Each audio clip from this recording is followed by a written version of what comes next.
नमस्कार मैत्रिणींनो, मी रुपाली. माझ्या यूट्यूब चॅनलमध्ये तुम्हा सर्वांचं मनापासून स्वागत आहे. तर आज आपण ही गोड आंबट वरणाची रेसिपी बघणार आहोत. कोणी चिंच गोळांची आमटी पण म्हणतं याला. खूप छान लागते ही खाण्यासाठी. तर आज आपण हिचीच रेसिपी बघणार आहोत. तर चला बघूया. गोड आंबट वरण करण्यासाठी मी ही तुरीची डाळ घेतलेली आहे. 1 वाटीला अगदी थोडी कमी घेतलेली आहे. आपल्याला डाळ शिजून घ्यायची आहे व्यवस्थित.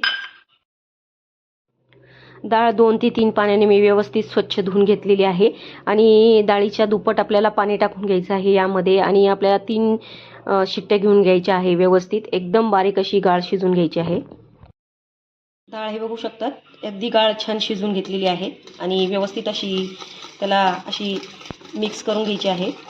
तुमच्याकडे रई असेल तर रईने पण तुम्ही अशी एकदम मिक्स करून घेऊ शकता व्यवस्थित. गॅसवर मी फोडणी देण्यासाठी कढई ठेवलेली आहे आणि 2 पळ्या तेल टाकून घेतलेलं आहे. हे मी लसूण घेतलेलं आहे 10 ते 12 पाकळ्या.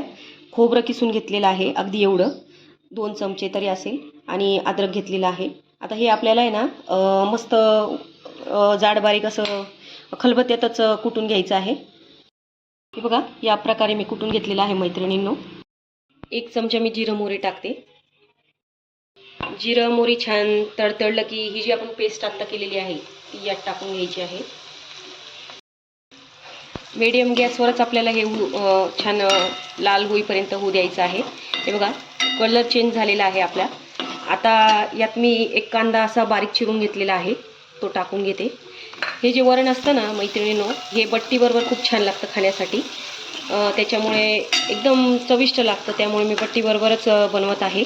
मी बट्टीची रेसिपी तुम्हाला ऑलरेडी मी 4 का 5 महिन्यापूर्वी मी टाकलेली आहे, अपलोड केलेली आहे.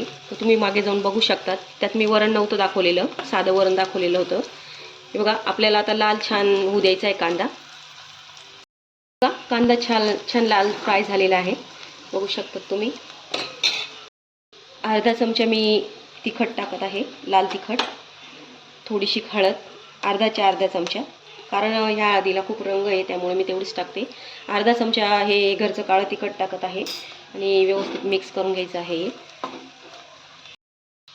आता मी यात हे जे आपण डाळ शिजवलेली आहे ते टाकून घेते मी आता, आणि त्यात मी 1 ग्लास पाणी ॲड केलेलं होतं. हे बघा, सगळं टाकून देते. थोडंसं आपल्याला घट्टसरच ठेवायचं आहे, खूप पातळ करायचं नाही आहे. पण तुम्हाला जर पातळ आवडत असेल तर तुम्ही थोडं पातळ पण करू शकता. मी जास्त घट्ट पण नाही, जास्त पातळ पण नाही, मीडियम ठेवलेलं आहे वरणाची क्वांटिटी. हे बघू शकतात तुम्ही. मी ही चिंच भिजत टाकली होती मैत्रिणींनो, 1 तास झाला. एकदम जुनी चिंच आहे त्यामुळे ती अशी थोडी काळसर पडलेली आहे. तुमच्या अंदाजे तुम्ही घेऊ शकतात. जो 1.5 ते 2 मी चिंच घेतली होती इथं, जी आपण चिंच पूर्ण असते ती. आता तिचं मी पूर्ण हे असं काढून घेते हे बाजूला. आता हे मी यात टाकून घेते. हा मी 2 चमचे किसलेला गूळ घेतलेला आहे. तुम्ही याची क्वांटिटी कमी जास्त करू शकतात. जर खूप गोड आवडत असेल, अगदी एकदम गोड, तर तुम्ही थोडी क्वांटिटी वाढू शकतात. ते तुमच्याप्रमाणे तुम्ही कमी जास्त करू शकतात प्रमाण. गूळ टाकून घ्यायचा आहे आता, आणि चवीनुसार मी मीठ टाकून घेते.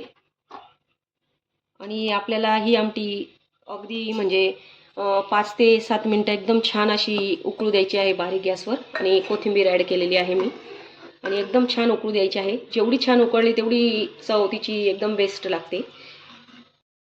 7 मिनटं झालेले आहे आपल्या या वरणाला, गोड आंबट वरणाला. बघू शकतात किती छान कलर आलेला आहे आणि किती छान उकळून गेलेला आहे. आपली गोड आंबट वरणाची रेसिपी मैत्रिणींनो एकदम परफेक्ट अशी तयार झालेली आहे. तर नक्की ट्राय करा या पद्धतीने. खूप छान लागते ही आमटी. एकदा कराल तर तुम्ही परत परत माझ्याच पद्धतीने कराल. इतकी सुंदर लागते ही आमटी खाण्यासाठी. ज्यांना आवडत नाही ते सुद्धा तुम्ही खायला लागणार, इतकी सुंदर लागते. तर नक्की ट्राय करा. माझी व्हिडिओ आवडत असेल तर माझ्या चॅनलला सबस्क्राईब करा, लाईक्स करा, कमेंट करा आणि मला सपोर्ट करा. धन्यवाद.